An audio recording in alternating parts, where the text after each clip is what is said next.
What is good? We're back, and today we're going to talk about some must-draft rookies for your pleasure. We're going to kind of take a look at where the rookie ADP filters in, kind of look at some guys around them, and talk about really how to navigate which rookies to draft and that we like their ADP, right? Because we know how big of an impact rookies can have on winning your dynasty championships or helping you at least advance.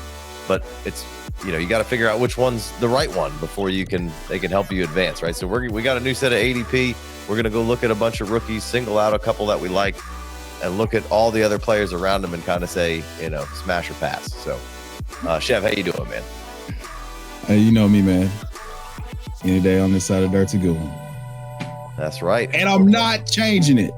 That's it. Don't even bother changing it. Why would you? I love it. Suck it, haters. All right.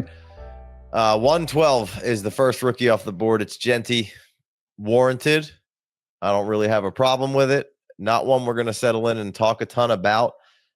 Guys like Christian McCaffrey are at 2-1. You got Drake London there at the 2-2. I like both of those guys. I don't mind taking swings on them. But, hey, Genty is going to get plenty of run.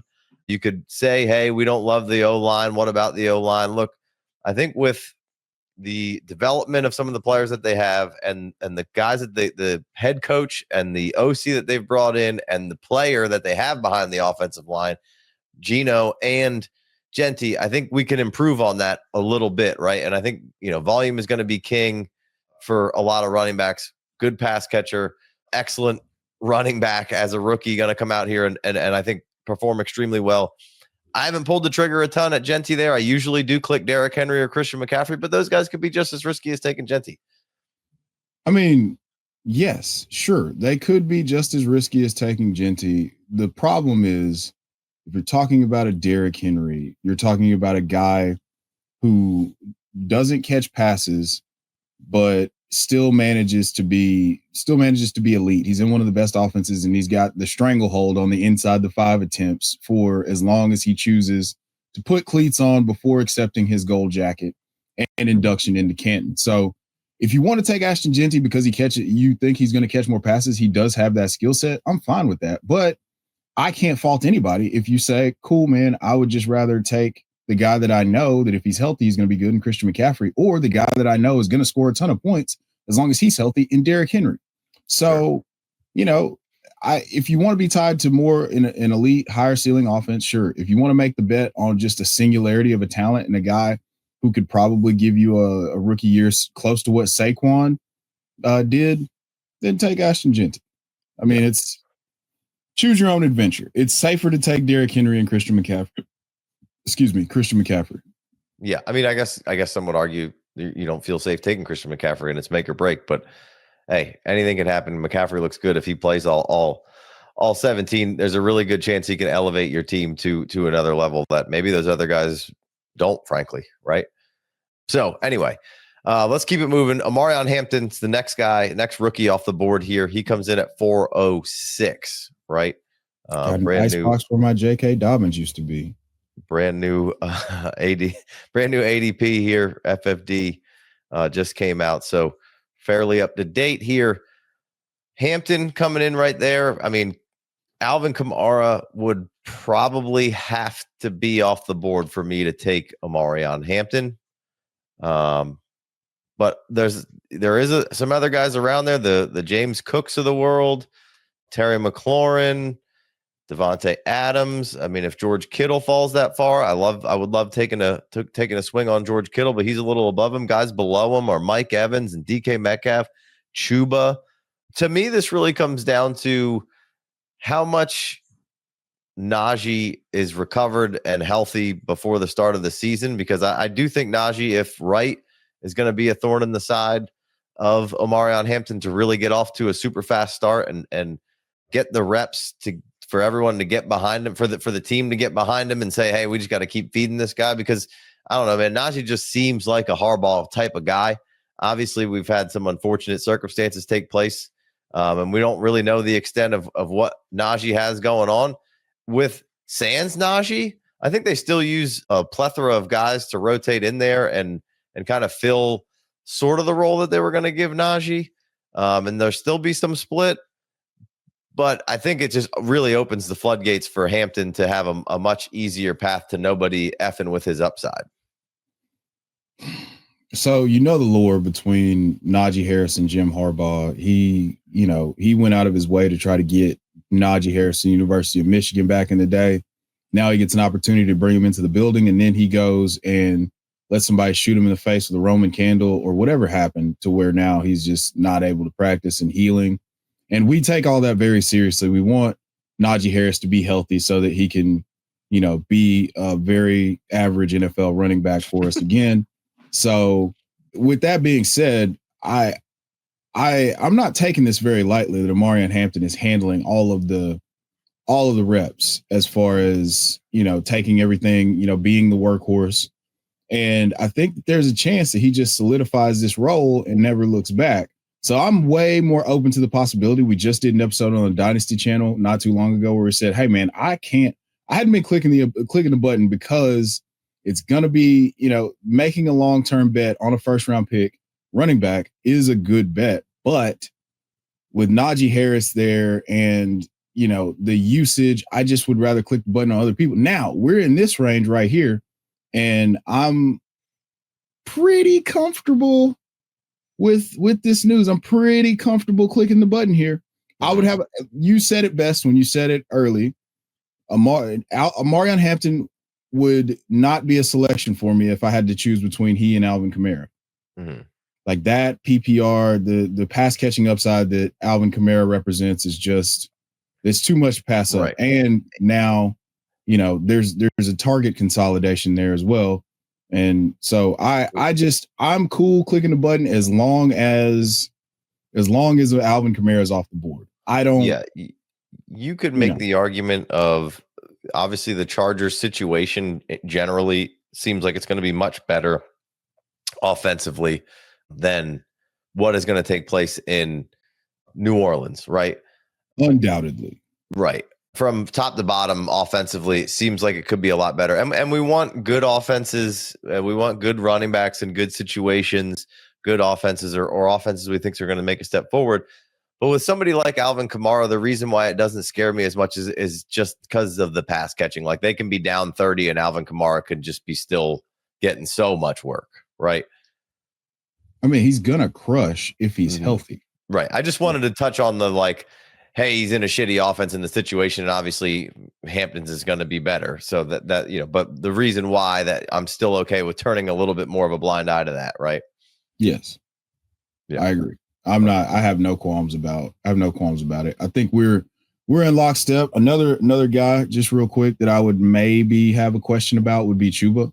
But I mean, I've been banging that drum from a dynasty perspective for a while. And I think that, that's a decision point, a pivot point in redraft. But yeah, I like Omarion Hampton here. I think that if Najee misses and continues not to practice and take some time to heal, I think that he's going to run away with this job and not look back. Yeah, long as they keep Omarion Hampton between the two left tackle and right tackle, will be okay. Don't you do this. I'm kidding. Kidding. JK. The only other guy, don't know, we've been going back and forth. Before I ever recorded an episode, we talked for probably like an hour about Kaleb Johnson and Omarion Hampton. I combined their names, and we just kind of were on opposite sides of this deal. So now that we've seen Omarion Hampton get tackled by a really good NFL player in the open field, apparently he can't miss forced tackles. That's not me saying that. Everybody else is saying it. It's not me. Sure. I wouldn't. I don't operate that way. If you could guarantee me that Kenny Walker would play 16 games, I would say I'm taking Kenny. It'd be a real toss. It'd be hard for me not to pull the trigger on Kenny over Omarion Hampton anyway, but it's close. It's real close. Yeah, I'm going to Omarion Hampton. I mean, 3 sticks just doesn't. Yeah, I don't know. So, I mean, must draft Hampton for your pleasure from Chev. Mostly from my perspective is too. I like it. I Most said, of the time, sometimes maybe possibly from your perspective. George Kittle would be one if he's slipping around that Hampton area, and I didn't, and I maybe missed on the other top two, Trey and Bowers. I think George Kittle could give you quite the opportunity tight end advantage there in the middle of the fourth, if around. But all right, let's keep it moving. Talk about that on the episode last night or before the episode where we were saying that George Kittle is in line to do some real damage this year. We talked about it on the Dynasty Live last night, so go check that out. Hey, real quick, if you're not in the free Discord channel, what are you doing? Come mock it up, because the F ain't for fuck it up. All right, next guy on the list is RJ Harvey. Obviously, we really like him. We just did him on the last episode here, so if you want to hear some more about RJ Harvey, go check that out. I do find myself clicking that button quite a bit. Going to save some time on this one. I like his area around it. You could take a Sutton if you want to go receiver there, or RJ Harvey if you need to play the running back game at that point. I don't mind clicking the button there, but there are some other interesting wide receivers around him. Tet and George Pickens, and DJ Moore, Cortland Sutton are kind of all floating around there. So yeah, RJ Harvey coming in at 504 is interesting, but that kind of brings us to the next guy at 506. We got Tetairoa McMillan, who becomes for me quite the interesting person who normally makes it into my queue. I really am very, very interested in drafting Tet McMillan here. So obviously you're a big Jameson Williams guy if you haven't been following along. So that forges an interesting question here in the mid fifth. Are you drafting Tet, or are you drafting JMO or George Pickens, sandwiched in between some of your favorites there? That's tough. This is tough. What's your thought process here on Tet? Because for me, the reason why I'm interested here is just, I think, again, we talked about it with the running backs, but like, this is an offense that should be emerging. I think he should just have a very good target share, target percentage, or the amount of volume that kind of goes his way in less nerdy terms, I suppose, as well as being a big threat in the red zone. Let's not pretend like we're not just being super nerdy about all this right now. For sure. But also should give you another big body in the red zone. So I'm very intrigued in Tet, and when I haven't gotten receivers early, which I've found that I like the running backs a little more early, and then in these rounds I can kind of target a couple wide receivers. Tet's usually one that I target. I have zero. I wanted to be in on this. I did. Mm-hmm. I wanted to be in on this. And then I saw where he was going, and immediately that meme pops up. It's a trap. Like that's where I felt like that's what I feel like right now. So in this range, yes, there is, if you want to make a bet on just safe floor week to week volume, it's going to be the big pineapple, Mr. McMillan. Don't call him Tet or whatever. Like, have you seen that press conference? No. Where his mom is explaining, like, she's like legitimately upset about people calling him Tet. And I was like, man, it's a little sure. He just bought you a house. You'll be all right. Call him whatever you want.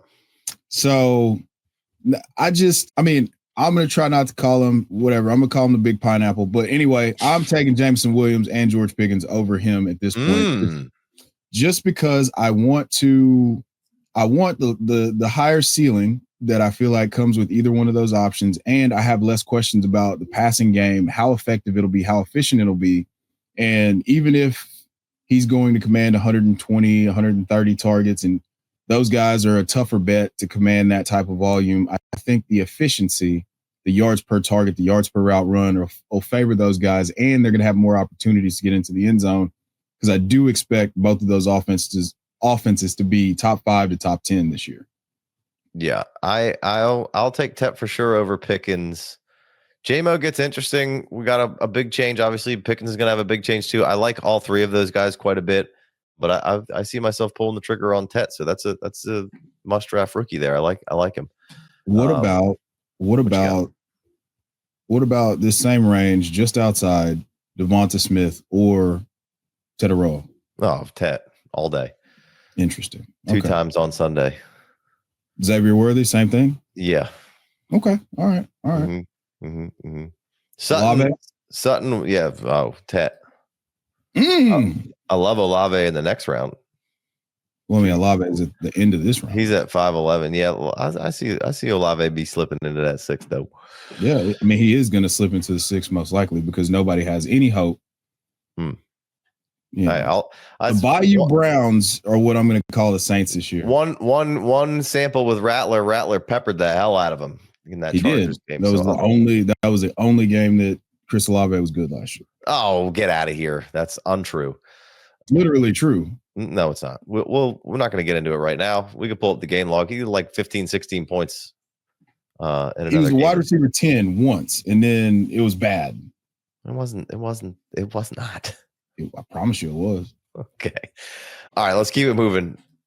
Henderson coming in at 601. So this Travion Henderson, if you're scoring at home. Somebody, I got to say, have not been clicking the button on, but I'm interested. And at this point, I'm usually targeting Kaleb Johnson, which is probably why I'm not pulling the trigger on Henderson. And I probably took a receiver before Henderson here. So that could be a big reason why I haven't clicked it on Henderson. But Henderson really, really does feel like somebody who maybe somebody who's hard to click into your lineup confidently to start the season. But I feel like once it gets rolling, and maybe it'll be the whole time, but kind of once we get some things figured out and things get rolling for New England, I feel like he's going to be hard to keep out of your lineup. So this always felt like it was a little high to me just because I'm unclear of exactly what the usage is going to be, for the season. And I think some of it depends on how much we love the usage and how easy it is to put him in, because the usage is like, hey, we're getting a lot more run, and it's not like, dependent more on maybe a pass game, is where Ramondre Stevenson kind of ends up. And if he doesn't, squander away any opportunities, especially early on. Right. So what are your thoughts on Travion here at 601? I was out, and then I started seeing the reports, not of Travion Henderson being awesome, which he has been as a pass catcher. If you follow in the camp reports, that he's been absolutely electrifying as a pass catcher and has the juice that we all saw coming out of Ohio State. But the more important thing is Ramondre's already putting the fucking ball on the ground. That's what I'm struggling with. If he was going to be on his best behavior and not fumble in 2025, sure, I was like, okay, this is going to be a really annoying split.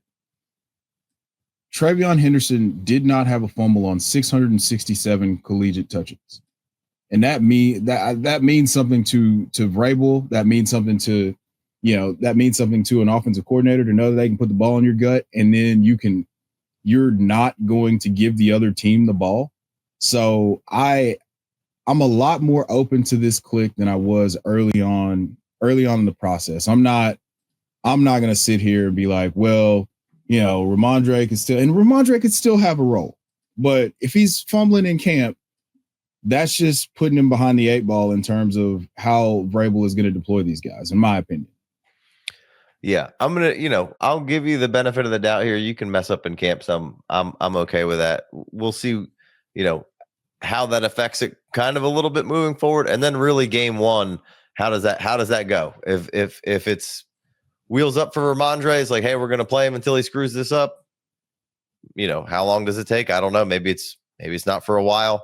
But he definitely had a little bit of a fumbling issue, and not great to see it here. So I can smell what you're putting down. I mostly because I'm so into Kaleb Johnson that I have a hard time taking Travion.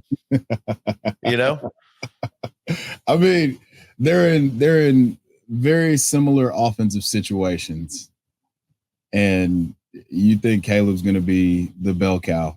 And yeah, I think he's going to get doomed by Arthur Smith in 2025. So yeah, I think choose your own adventure. Book 240 for Kaleb right now. 200. Bijan had 214 as a rookie. Yeah. Just throwing that out there for everybody. Book Kaleb for 240. Okay. Book him, Dano. All right. All right. Let's keep it moving. Travis Hunter next on the list here. And then we're probably going to skip over some guys and talk about a couple later round rookies that we really like. All right. Well, that brings us to the next guy, sandwiched right in between my guy, Kaleb Johnson, Travion Henderson. We got Travis Hunter, right?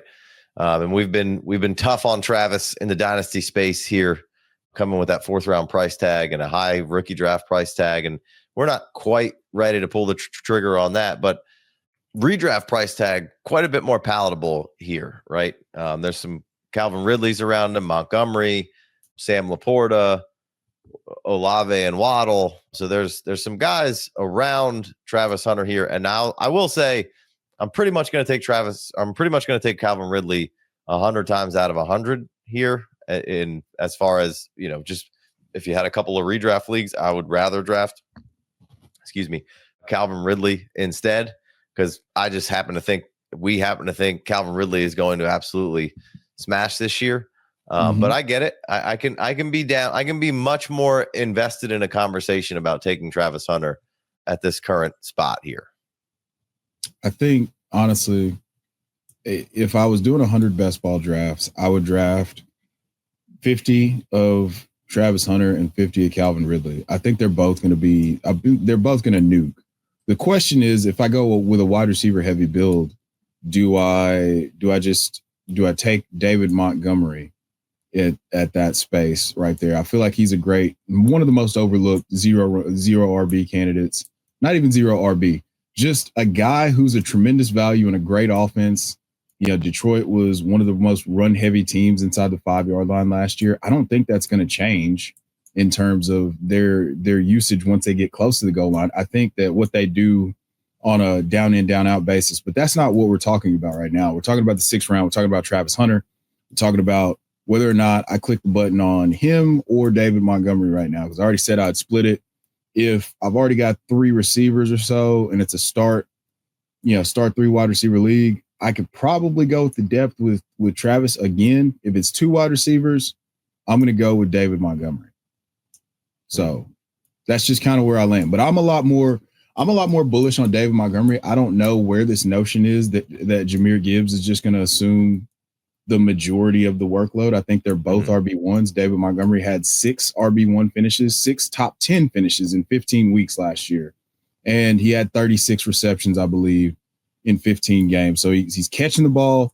He's giving you, he's handling a lot of the work inside the 5-yard line and getting a lot of those low red zone touches. So that's kind of the struggle point that I'm hitting right here, is making that decision, but also it's somewhat format intensive. Right. Yeah, no, I get it. Hunter's a nice swing for the fences here. If you want to go for it, I think he can come out here and maybe he Ironmans out this season and absolutely crushes both sides and manages to stay healthy. And it's just a freak of nature. So 604, I get it. I'm going to probably stick with drafting my guy Kaleb Johnson at this point. But you're right. If you're already RB heavy or you got a different build going on, somebody like a Travis Hunter could be a really, really fun pick right here for a little bit of a juice and some home run cut of what really, really could be. If he plays all the offensive snaps, he's gonna slay. He's a phenomenal player, right? Yes. It's just how's it going to happen? What's it going to happen? What's it going to be? How much is he going to play? Where's he going to play? Can he withstand, not fitness wise, body wise, So 1 year though, YOLO, right? Down with it.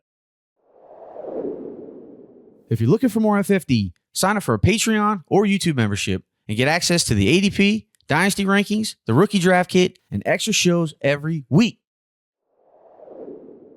Kaleb Johnson at 609 for me is a must draft. I'm drafting him. I've drafted him a million times in best balls and fast drafts and every format possible, rookie drafts that have gone on so far. Really believe in Kaleb Johnson.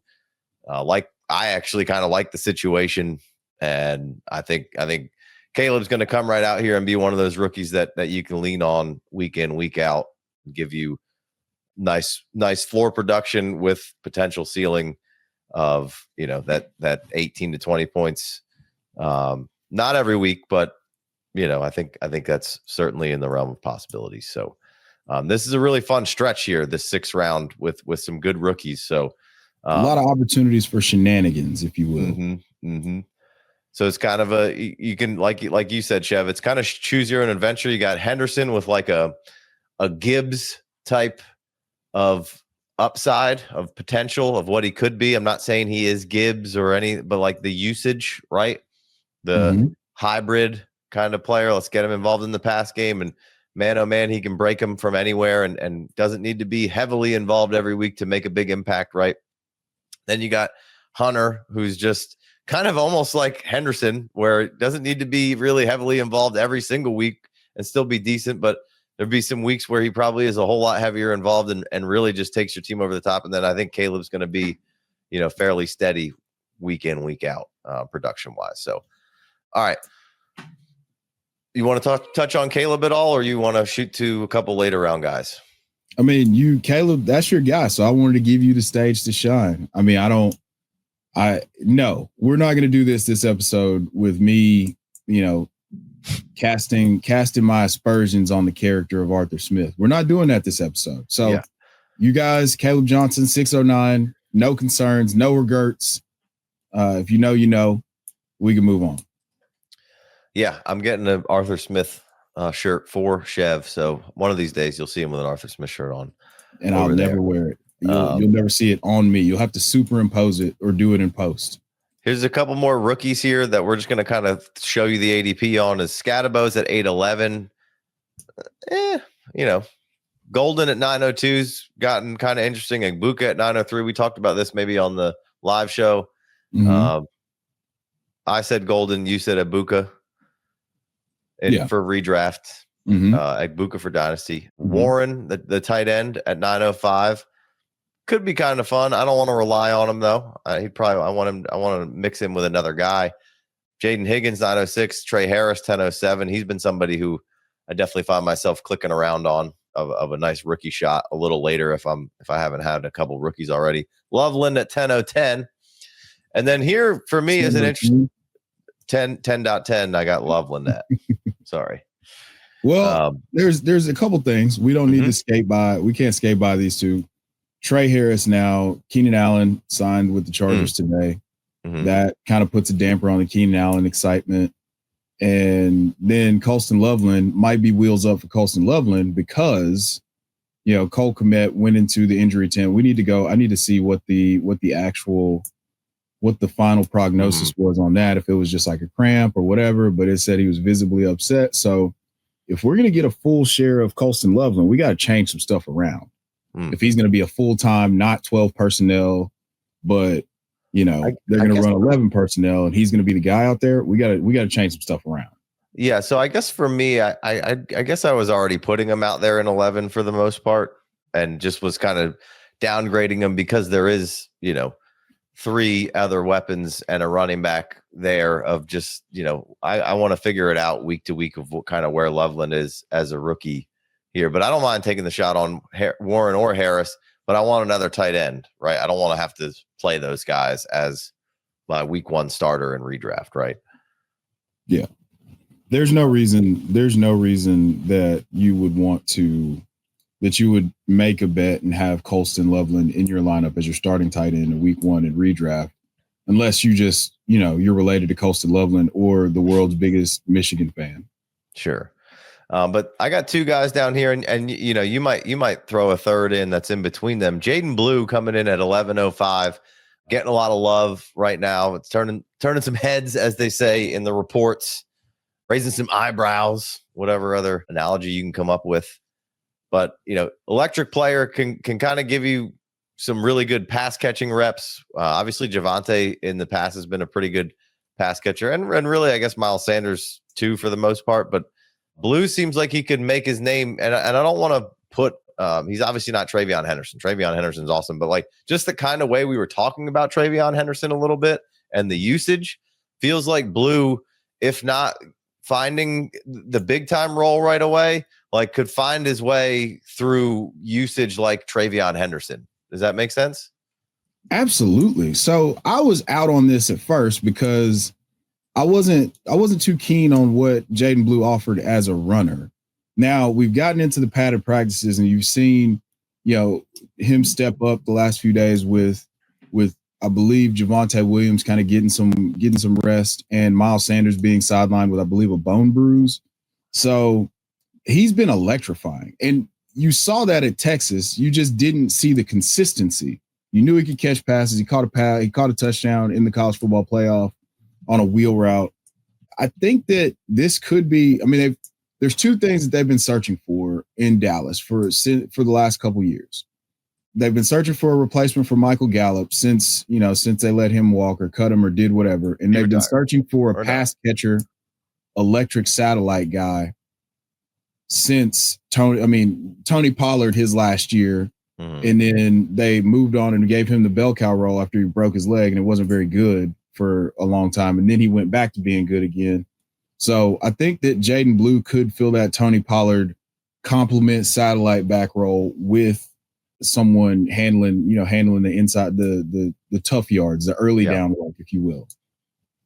Yeah. And I was not here originally. Yeah. I'm going must draft Jaydon Blue 1105. I like that a lot.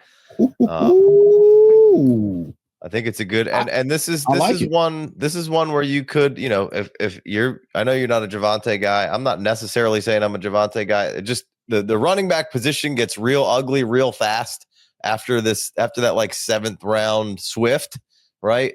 You're kind of really searching around for other guys. Javonte Williams is at 904, and then obviously Miles Sanders is free. So like this is a thing where you could get 2/3 of this backfield for fairly inexpensive, right? And I don't mind doing that. Obviously, redraft, it's a little harder to do that because you're limited in your bench spots a lot of the times. But it doesn't mean, week 1 Miles Sanders couldn't get cut or whatever if he was like your last pick or something along those lines, right? That's kind of the way that I'm approaching that is, sure, you take Jaydon Blue here, and then in the last round you grab. I've been making the bet that Miles Sanders would be the guy to handle that gets the ball first with early down work with the Cowboys. That's kind of where I place my bet. So, All right, 2 guys that are back to back, and one guy's been your guy, and we both enjoy him, and the other guy has been my guy since the jump. Luther Burden coming in at 1201 on the field, and just every time I look up now, obviously my feed may be a little biased, but 87 is just out there making plays, baby. Imagine that. He's good at football. Yeah, his type of player movement is my kryptonite, right? I like the way that his style of play really scratches my itch. That's crazy. Trying to keep it PG. So might have been worse. I think we're lost here. Yeah. But look, I don't know who's going to play what role, and we're probably chasing our tail a little bit of trying to figure out who's going to play what role from the Lions version of Ben Johnson to the new version of Ben Johnson. But Ben Johnson, I think, has a vision of how to use Luther Burden in mind when he drafted him, and was frustrated he was banged up and not out there. And it feels like he has really hit the ground running right now. And I don't know if we're going to stay at 12 here with Burden if I hope so. If the tide keeps rising here, really but boy, oh boy, is this a real treat here at 1201 for me to be able to click that button. Yeah, really hope so. Really hope that we can continue to get the discount Luther Burden. So people are pointing to, hey, if he gets the Amon-Ra St. Brown role, like, guys, sure. If you really want to bet on thinking someone's going to get 140 to 160 targets in this offense, sure. What you should do, in my opinion, is look at the way that Ben Johnson deployed Jameson Williams, his last year in Detroit. And that's where you can kind of get an idea of how Luther Burden could be used. The smokes, the quick screens, those easy touches, the jet sweeps right around the line of scrimmage. Just put the ball in Luther Burden's hands and let him turn into Nightcrawler and do some really cool stuff. Right. Because that's where you make your money. He's not Amari Cooper running routes. He's not Calvin Ridley, just the most technically sound, perfect form running. Like, you just put the ball in Luther Burden's hands, and he goes out and dominates people. And so Right. if you're not familiar, if you're just now getting to your rookie research, Luther Burden's a guy that you really need to pay attention to because, I mean, he slipped because teams, and you and I had this conversation. I was like, bro, he has to go somewhere where they have a plan on how to use him. Because if he goes somewhere and they're just going to Marvin Harrison him, it's going to look like one of the biggest busts. Sure. So we get the perfect landing spot. And that's not a commentary on Luther Burden's talent. It's just, you've got to match skill sets. So he lands in a perfect spot to accentuate his skill set. And that's what's really exciting for me. Yeah, I think that was well said. You know, we've talked about that quite a bit of just like that's a you problem. If you draft Luther Burden and put him in that situation, you need to put Luther Burden in a situation, just like you said, all those things kind of Jamison Williams-esque. And the thing is once you start doing those kind of things, he can also get you over the top. Like he's not a slouch in that department. He's not necessarily quite he's not Roma Dunze, right? Like you're not gonna line him up as your ex and run all sorts of routes with him. He can do a lot of different things, but he can also get you deep. But you like getting the ball in his hands at the line of scrimmage, near the line of scrimmage, intermediate stuff is really where you're going to make some hay with Burden. And I think they've, again, the right person with the right vision got a hold of him. And, you know, as long as we can keep vibes high, I think we're good on old. I love that 87 on him too. I was hoping that he would pick like a team number, but that's you like a team number on him, huh? He picked that real wide receiver number. Yeah. That's a real wide receiver number. I like it. Yeah, I like it. You can pick any number. He picked. I thought, man, 87 just feels kind of like, but it's a real wide receiver number. I like 87. 87. I like 87, man. Really? I don't hate it as much as I hate 22, but that's another discussion for another day. All right. I'll give you a chance. Are you pressing the button on Kyle Williams at 11-12? Getting a lot of hype, a lot of love. I would prefer Burden over Williams, but I think some people are probably really the other way at this point. My thing, starters now. What's that? He's running with the starters now. Yeah. I mean, obviously he's got a hurdle or two to clear before he's going to be on the field kind of full time, I think, personally. But he looks great. We really liked his route running prowess and kind of all the different things he could provide to a team. And now it's all kind of coming to fruition. I don't think it's a bad, like if Luther Burden isn't here, he's a great button click if you want another swing on a good receiver here. Stylistically, they're very similar. It's just that Luther Burden's a little bit bigger. He's about 15 pounds heavier, but the run after the catch stuff is kind of what, Kyle Williams has the route running savvy, and he's taking it to the crib from like 60 or 70, and they're throwing the smoke screens and stuff. Granted, it's not in the SEC, but he was out there at Wazoo doing his thing last year. So respect to him. So how do you see my thing is like, all right, if Pop Douglas is really crushing it, like they're saying he's crushing it, and we know that the slot role could be big for New England, Pop's got that thing locked down, it seems. Right. Diggs is going to have a role locked down as long as he's healthy, right? So obviously you could say, well, it's Kayshon Boutte. Of course he's going to beat him out. I think Kayshon Boutte was playing some high-level football at the end of last year and has been getting some love to the start of this. He's been one of the most consistent guys in camp too. Right. So that's my issue right now is I see that there's a little bit of a battle there, and maybe Kyle Williams just completely wins it out. And I don't think you're going to be like, oh, well, Kyle will Boutte won it week one, and we're never going to see. Like think you're going to see Kyle Williams. It's just like snap percentage and all of those things, could be a little sluggish at first to me. Maybe I'm viewing this wrong. I don't think so I think that if he's able to earn the role, early, then that just shows us that he's going to have a monster year. If it just kind of takes some time and, we're going into 2026 looking at this, but it's worth the dart throw in the 11th round because you're betting on the talent at that point. Yeah. Like if they do put the ball in his hands, it's not like he's going to just, he's going to mess it up like Quentin Johnson did. This is a really good player. Yeah. All right, let's wrap this one up. Be sure to go check out the pod if you want this stuff on the go. You can go FFD Radio is going to be the new spot where we put all of our podcasts in one spot. It's going to be the home of the Redraft channel.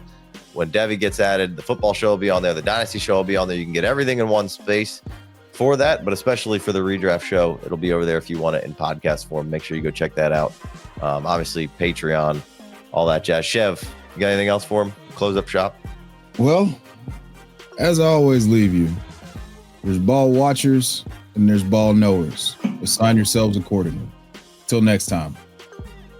Peace.